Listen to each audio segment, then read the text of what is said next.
요즘 뉴스를 보면 좀 마음이 편치는 않아요. 전쟁과 그리고 지진으로 인해 고통받는 분들도 있고 경제의 어려움도 있고 세계 은행이 파산했다 겁이 나는 뉴스를 합니다. 경제적인 어려움에 너무 힘들어서 가족을 살해하고 자신도 스스로 목숨을 끊는 일도 있고요. 치열한 경쟁과 취직의 어려움, 결혼, 자녀 양육비, 비싼 집값 이런 것들 때문에 우리 청년들이 또 결혼을 포기하기도 하고 주저주저하기도 합니다. 그렇다면 3000년 전에 최고의 권력을 가지고 있었던 솔로몬, 많은 부귀영화를 누렸던 그 솔로몬은 마냥 행복하기만 했을까요? 그렇지 않습니다. 그가 성령님의 감동으로 전도서를 썼어요. 전도서 2장 22절의 말씀이 이러합니다. 일평생에 근심하며 수고하는 것이 슬픔뿐이라 그의 마음이 밤에도 쉬지 못하나니 이것도 헛되도다. 평생 수고하고 애쓰다 보니 슬픔만 가득하다는 거예요. 그리고 밤에도 마음이 평안하지 않습니다. 그래서 헛되다라고 고백하고 있는 거죠. 아니, 솔로몬이 이렇게 고백한다면 현대를 살고 있는 우리는 더 바쁘고 더 분주하고 더 정신없고 더 치열한 우리는 더 힘들겠죠. 대체 하나님 지으셨는데 세상을 어떻게 지으신 겁니까? 하나님, 좀 따지고 싶을 때가 있어요. 창세기 1장 31절입니다. 하나님이 지으신 그 모든 것을 보시기에 심히 좋았더라. 저녁이 되고 아침이 되니 이는 여섯째 날이니라. 하나님께서 천지 만물을 6일간 다 지으시고 심히 너무 아름다웠다, 너무 좋다라고 말씀하셨어요. 아니, 이렇게 좋다고 하셨는데 왜 우리의 삶은 이렇게 힘들고 근심이 가득하고 헛됩니까? 답이 있어요. 이 세상이요, 죄로 물들었기 때문에 그렇습니다. 죄악으로 물든 세상을 보면서 하나님 너무 마음이 아프셨어요. 내가 정말 정성을 다해 지었는데, 심히 좋았는데 왜 이렇게 되었을까? 하나님의 안타까운 마음이 창세기 6장 5절에서 7절에 기록되어 있습니다. 여호와께서 사람의 죄악이 세상에 가득함과 그의 마음으로 생각하는 모든 계획이 항상 악할 뿐임을 보시고 땅 위에 사람을 지으셨음을 한탄하사 마음에 근심하시고 이르시되 내가 창조한 사람을 내가 지면에서 쓸어버리되 사람으로부터 가축과 기는 것과 공중의 새까지 그리하리니 이는 내가 그것들을 지었음을 한탄함이니라 하시니라. 하나님께서 우리를 지으신 것을 한탄하셨대요. 죄송스럽죠. 죄가 우리 안에 들어오게 되었고 사람들의 마음이 점점 하나님을 떠나게 됩니다. 그래서 하나님의 질서대로 살지 않고 자기 소견대로 자기 욕심대로 살아요. 그러니 이 세상이 오염되고 파괴될 뿐이지요. 하나님은 분명히 아름답게 지으셨어요. 그런데 사람들이 이 세상을 파괴하기 시작합니다. 결국 하나님께서는 이로 인한 심판으로 노아의 홍수, 방주 사건을 준비하셨던 거죠. 하지만 오늘날에도요, 여전히 사람들은 자기 원하는 대로, 자기 살고 싶은 대로 살아가고 있는 것이 사실입니다. 여기 오신 분들 참 대단하신 거예요. 세상은 끊임없이 자기 만족을 위해서 나 하고 싶은 대로 삶에도 불구하고 이 시간 아버지 집에 나와서 예배하는 저와 여러분들 안에 하나님의 크신 복이 가득하기를 축복합니다. 하나님은 비록 세상이 오염되고 죄악으로 간다 할지라도 우리를 사랑하고 계시고요, 심지어 교회에 다니지 않는 자들도 사랑하고 계십니다. 그들을 향한 사랑을 결코 포기하지 않으세요. 그 사랑을 표현하신 성경이 바로 호세아서라는 성경입니다. 하나님께서 호세아 선지자에게 호세아야, 내가 너 결혼시켜 줄게 라고 말씀하셨어요. 얼마나 좋았을까요? 네, 좋아요 하는데 어떤 여인인가 볼게요. 호세아서 1장 2절입니다.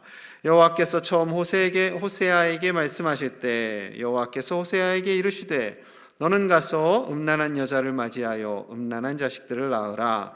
이 나라가 여호와를 떠나 크게 음란함이니라 하시니. 음란이란 단어를 3번이나 사용하셨어요. 아니, 하나님께서 주시는 짝이요, 품행이 방정하고 성격이 좋고 정말 함께 영원히 사랑할 수 있는 여인이 아니라 품행이 방정하지 않고 그의 마음이 좀 이게 표현이 별로 안 좋은데 성경에 있는 거니까 그냥 하는 거예요, 여러분.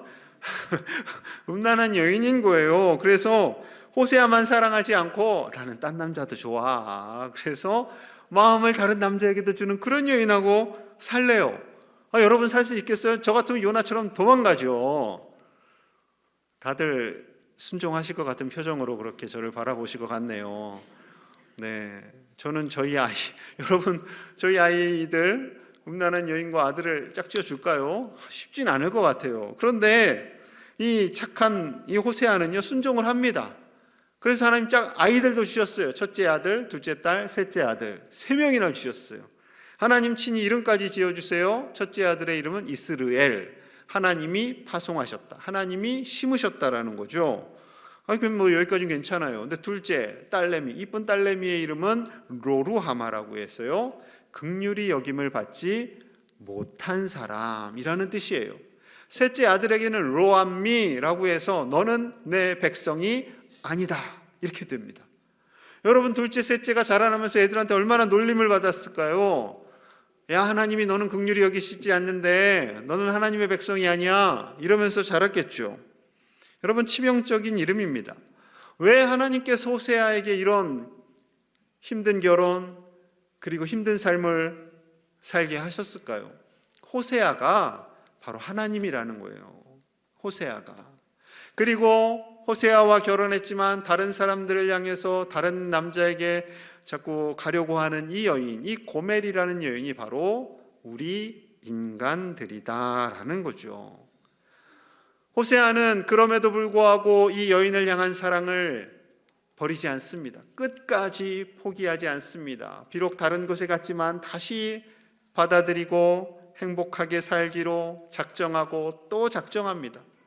어찌 보면 조금 바보스러울 정도로 호세아는 일편단심이에요. 그 마음이 바로 하나님의 마음이죠. 우리를 향하신 하나님의 마음입니다. 그래서요 하나님께서는요 이제는 물로 심판하는 것이 아니라 사랑으로 우리를 구원해 주시기로 마음 먹으세요. 그래서 예수님을 보내주신 거죠. 요한복음 3장 16절 17절 우리 같이 봅니다. 시작. 하나님이 세상을 이처럼 사랑하사 독생자를 주셨으니 이는 그를 믿는 자마다 멸망하지 않고 영생을 얻게 하려 하심이라. 하나님이 그 아들을 세상에 보내신 것은 세상을 심판하려 하심이 아니요 그로 말미암아 세상이 구원을 받게 하려 하심이라. 아멘. 하나님의 마음은요 우리를 심판하시는 게 아니에요. 멸망으로 모시는 게 아니에요. 우리를 살리시는 겁니다. 우리를 구원하시는 거예요. 그래서 그의 아들 예수 그리스도를 이 땅에 보내시고 우리를 대신하여 십자가를 지게 하시는 거죠. 그것이 하나님의 사랑의 완성입니다. 우리가 구원을 얻는 방법은 무엇이에요? 그 예수님을 믿는 것입니다. 너무 쉽죠? 예수님 믿으면 우리의 죄가 용서함 받고 하나님의 아들, 딸이 된다라고 말씀하세요. 종종 절에 가셔서 108배를 해보신 분이 있을 거예요. 손들라고 안 할게요. 괜찮아요. 뭔가 108배를 하면 힘은 들지만 하고 나면 뿌듯하다고 하시더라고요. 내가 부처님을 위해서 뭔가 했어. 여러분 하나님은요 그런 뿌듯함 필요 없다라고 하세요. 그냥 믿으면, 예수 그리스도를 나의 구주로 믿으면 우리를 구원해 주시겠다 약속하고 계십니다. 너무 쉽지요. 너무 쉽지만 이것은 엄청난 진리입니다. 베드로전서 1장 18절과 19절도 한번 읽어볼까요? 시작.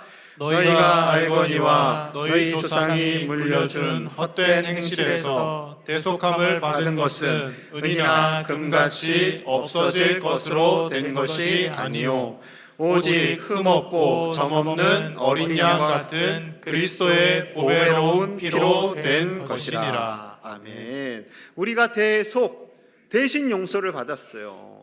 예수 그리스도로 말미암아 우리가 용서를 받았어요. 그것은 어떠한 108배와 같은 행실이 아니라 은과 금으로 돈을 주고 산 것도 아니고 오직 예수 그리스도의 보배로운 피, 예수님의 그 십자가 사건으로 우리의 죄가 용서함 받고 우리가 하나님의 자녀가 되었다라는 것이지요. 한편으로 생각해 보면요, 우리를 살리기 위해서 하나님의 아들이 이 땅에 오셨고 그분은 고난을 당하시고 십자가를 지시게 됩니다. 원래는 그 십자가에 우리가 달려야 되는데 예수님이 대신 달리신 거예요. 그래서 대속이라고 하는 거죠. 그런데 그 아들 예수님의 입장에서 생각해 보면 정말로 호세아처럼 그냥 묵묵히 순종하는 거예요. 어쩔 땐 좀 죄송스러운 표현이지만 좀 바보스럽기도 해요.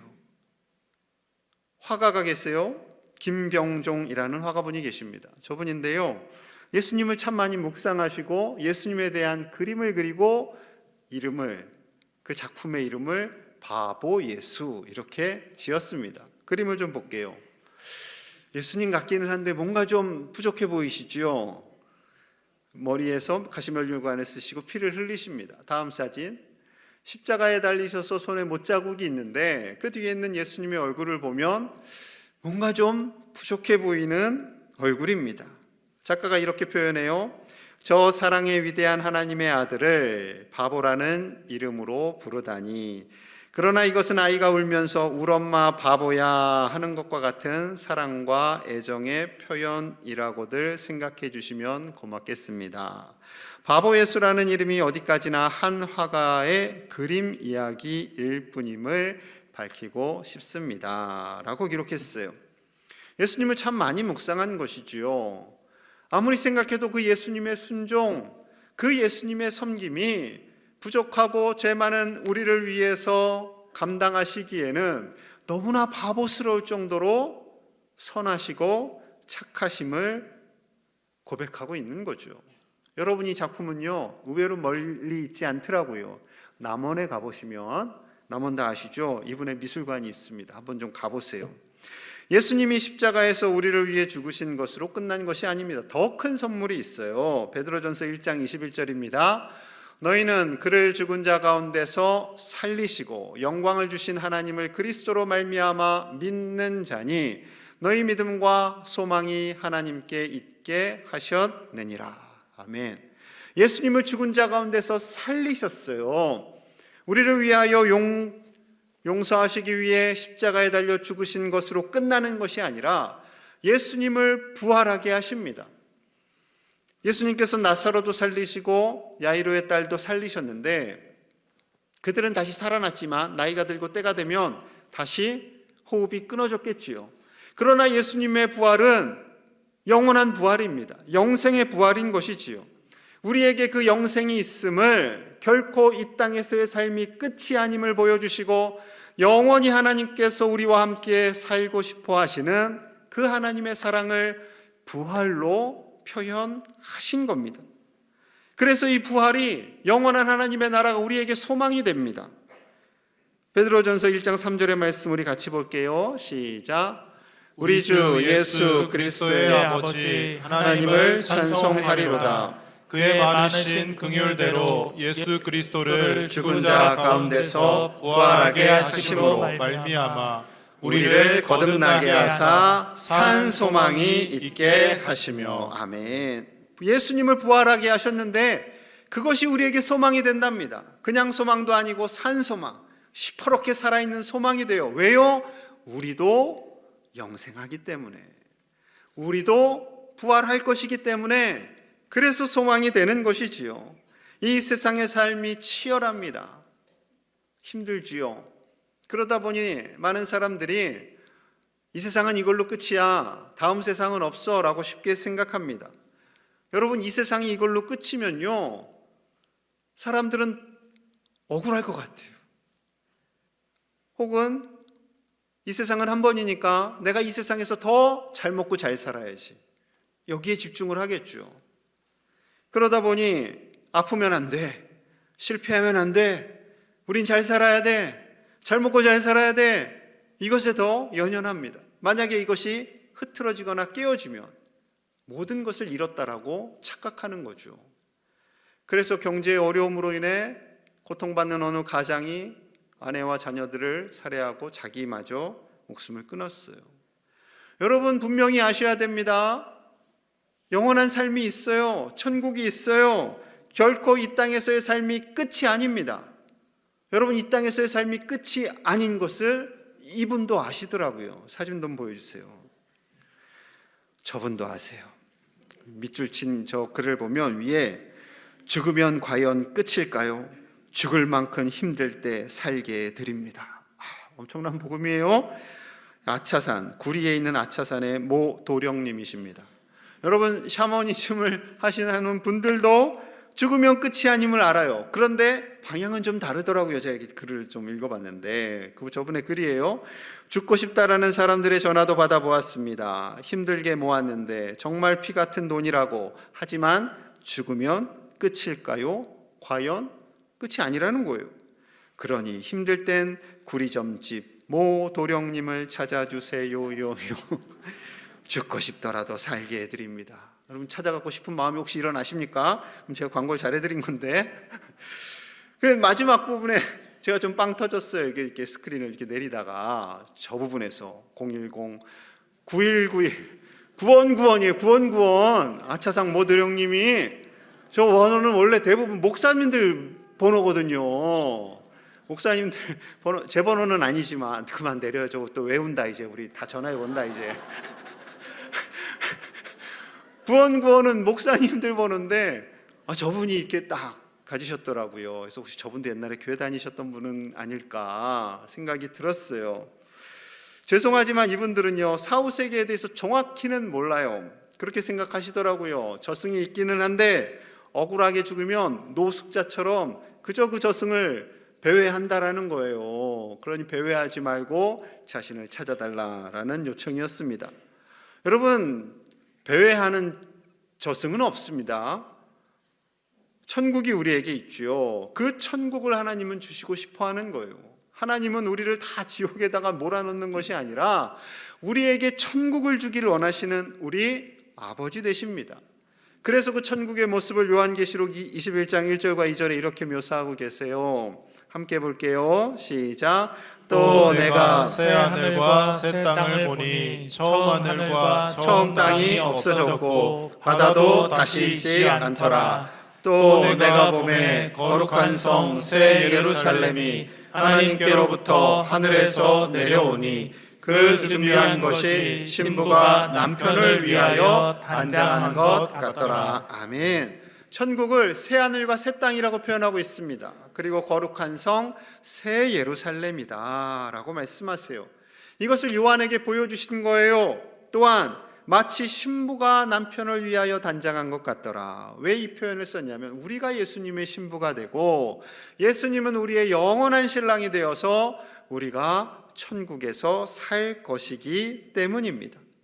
여러분들은 이제 천국을 예약한 사람들이에요. 천국을 찜한 사람들이에요. 혹시 지옥 가고 싶은 분들 계세요? 죄송합니다만 이제 지옥은 못 갑니다. 우리를 거듭나게 하셨기 때문에 그래요. 다시 태어나게 하셨기 때문에 그래요. 자, 23절 말씀 볼게요. 너희가 거듭난 것은, 다시 태어난 것은 썩어질 씨로 된 것이 아니요 썩지 아니할 씨로 된 것이니 살아있고 항상 있는 하나님의 말씀으로 되었느니라. 하나님의 말씀, 그 말씀 자체이신 예수 그리스도, 그분은 썩지 아니하는 생명을 우리에게 주시는 씨임을 말씀하고 있는 거죠.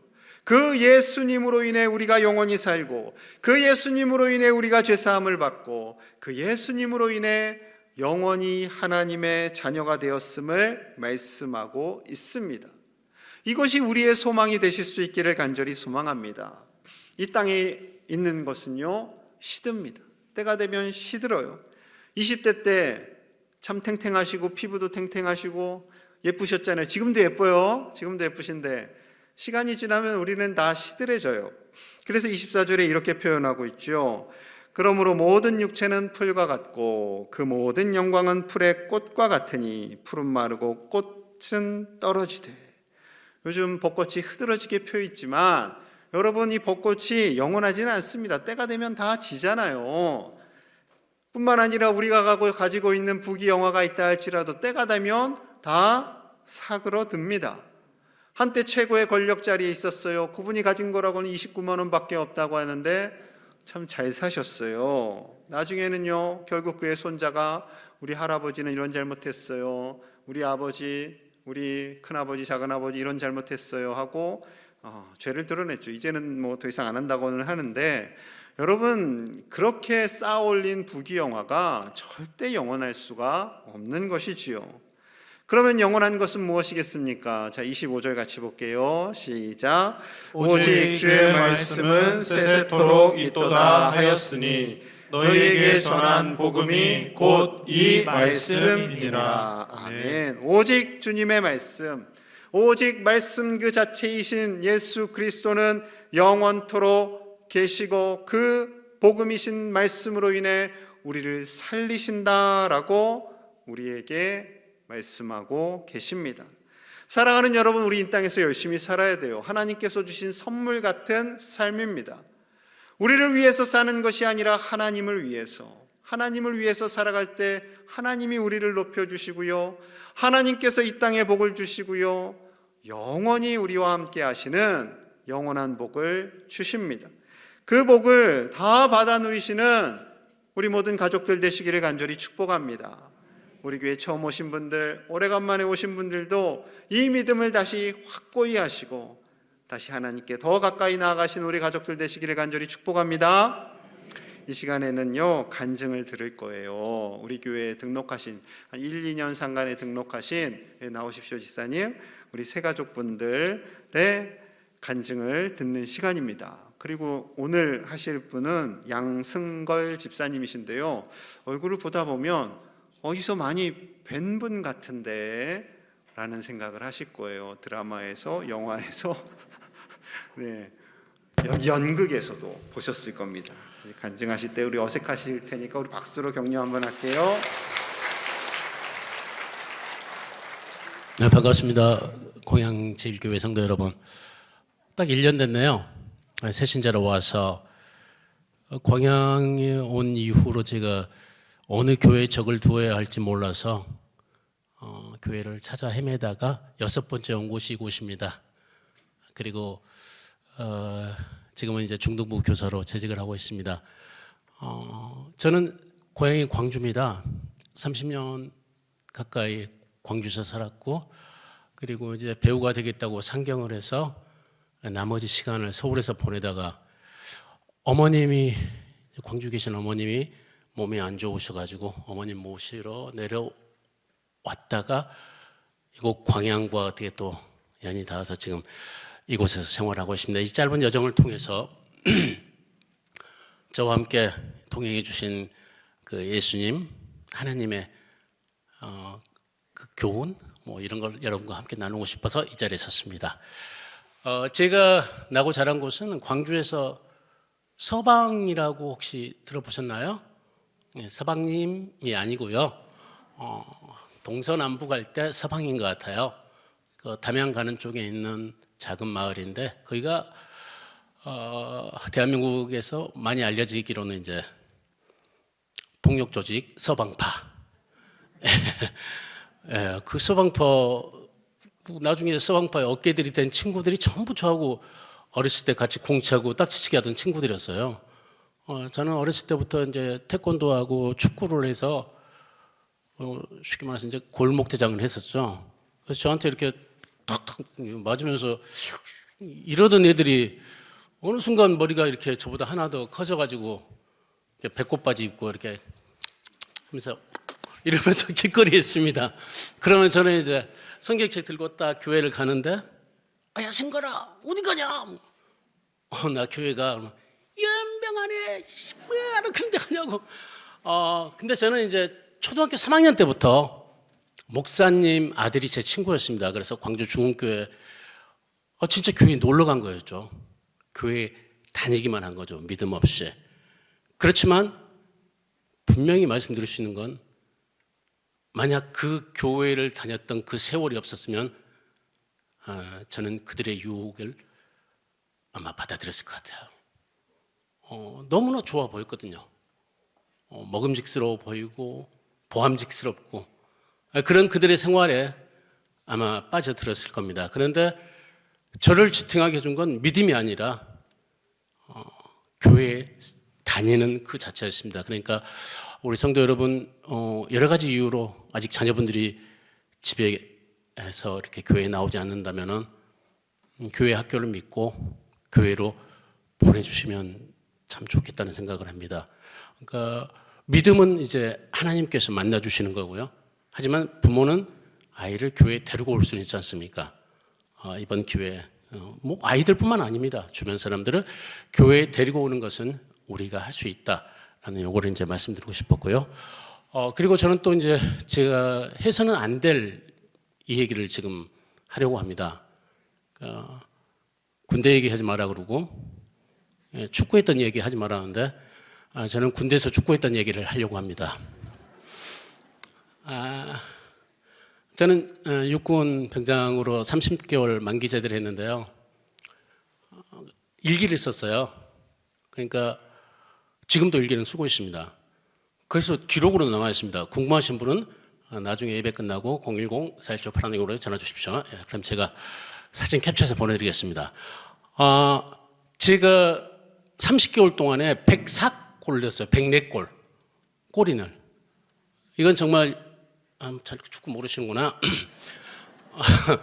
메시나 호나우도도 부러워할 성적입니다. 30개월 동안 104골을 넣었다는 건. 근데 축구는 언제 하죠? 토요일 오후하고 주일날 하루 종일 합니다. 근데 저는 그 전에 그걸 말씀드려야겠군요. 고3 수련회 때 저는 하나님이 살아계시구나. 그래서 그때부터는 교회를 다닌 게 아니라 이제 하나님께 예배드리러 가게 된 이제 그런 사건이 있었습니다. 그리고 군대에 간 이후에도 역시 저는 고참들의 온갖 협박과 회유에도 불구하고 주일이면 무조건 교회를 가게 됐죠. 그러면은 저희 소대가 혹은 중대가 제가 소속한 부대가 게임에 이기면 상관이 없어요.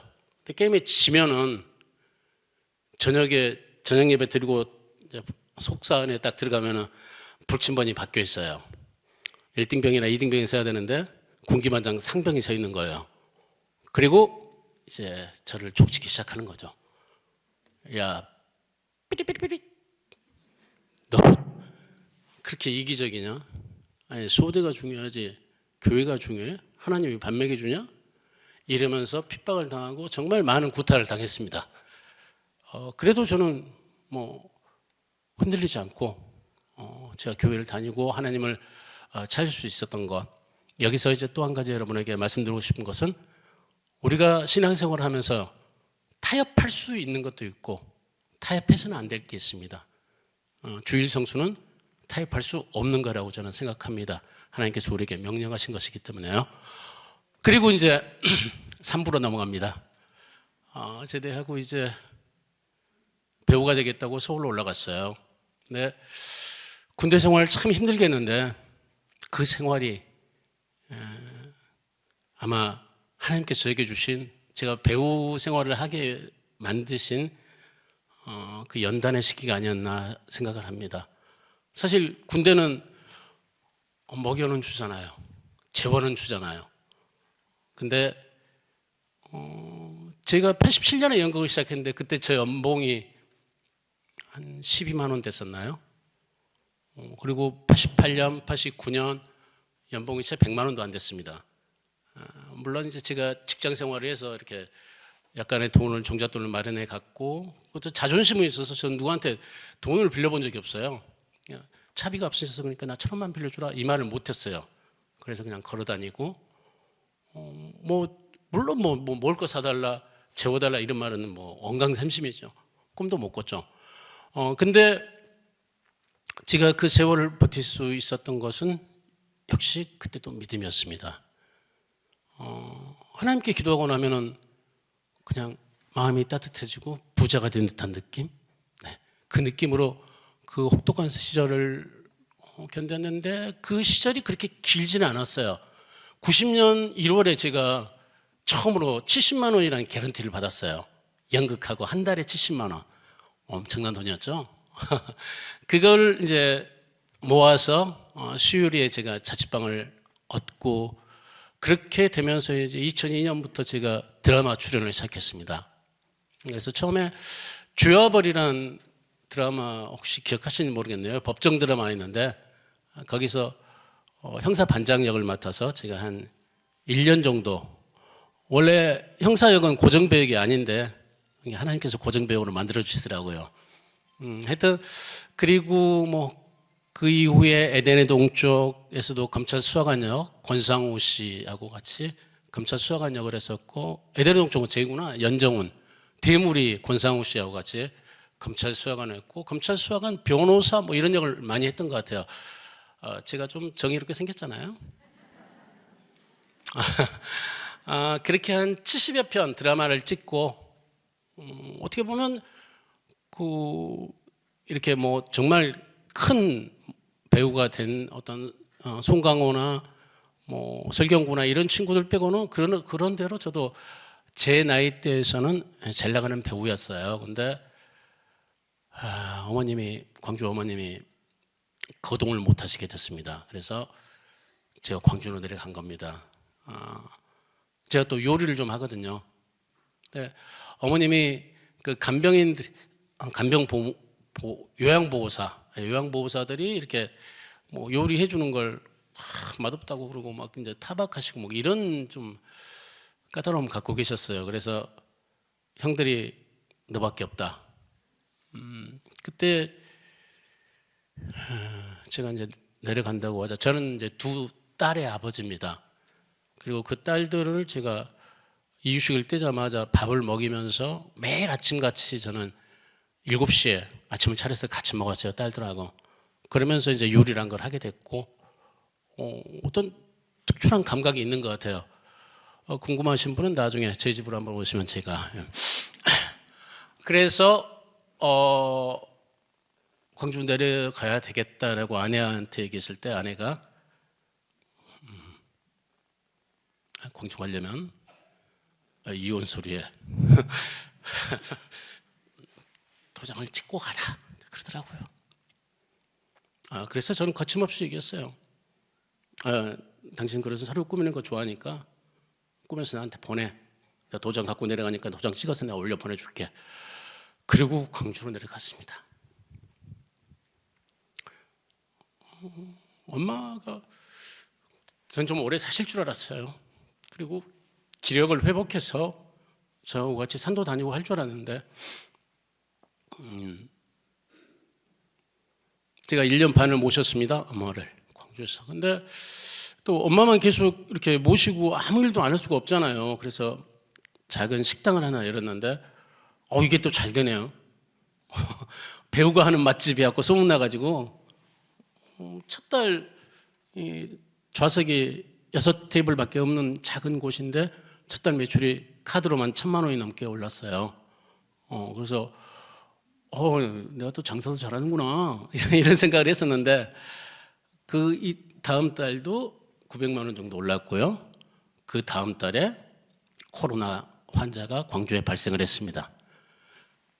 그래서 딱 한 명이 발생했어요. 그때 광주에. 근데 길거리에 다니는 사람이 없습니다. 그래서 광주 생활이 제가 좀 어려워지게 됐는데 그러면서 제가 이 광양을 오게 된 겁니다. 그래서 지인의 소개로 광양에서 회사를 다니면은 내가 그때 이제 그런 사건이 생겼죠. 어머니가 요양원에 들어가시게 된 거예요. 죽어도 안 들어가시겠다고 하셨는데 이게 이제 말을 놓으시고 기억을 잘 못하시고 그래서 요양원에 모실 수밖에 없었습니다.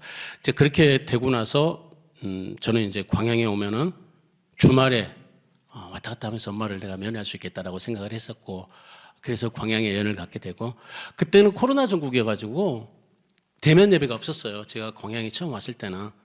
근데 이제 차츰차츰 이렇게 대면 예배가 확대될 때쯤부터 해서 교회를 이곳저곳 이제 아까 말씀드린 것처럼 찾아다녔죠. 그리고 6번째로 광양제일교회에 오게 됐고 이곳에서 이제 4번째 출석을 했을 때가 새생명 축제 주일이었어요.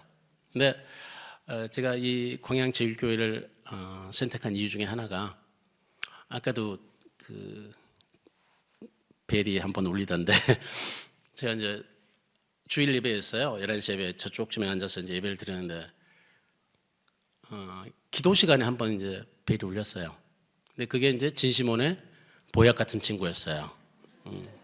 그게 딱 올리니까 이제 아유 하고 이제 딱 끄신 거죠. 근데 이제 목사님이 설교를 하시려고 딱 올라가셨는데 설교 말씀 도중에 보약을 또 찾은 거예요. 예.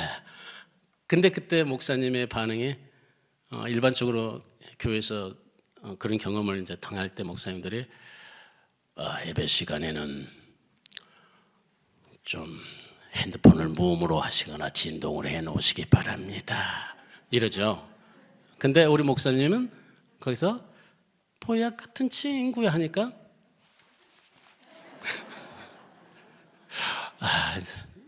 정말 그것 때문에 저는 광양제일교회를 택했습니다. 그리고 그 다음 주가 이제 새생명 축제여가지고 그때 등록을 하고 셀프 등록을 한 거죠. 그리고 지금까지 광양제일교회 이렇게 신자로서 이렇게 생활을 하고 있습니다. 새로 오신 분들 정말 잘 오셨다고 생각합니다. 그리고 광양제일교회에서 여러분의 신앙생활 쭉 같이 즐겁게 이어나가길 바랍니다. 고맙습니다.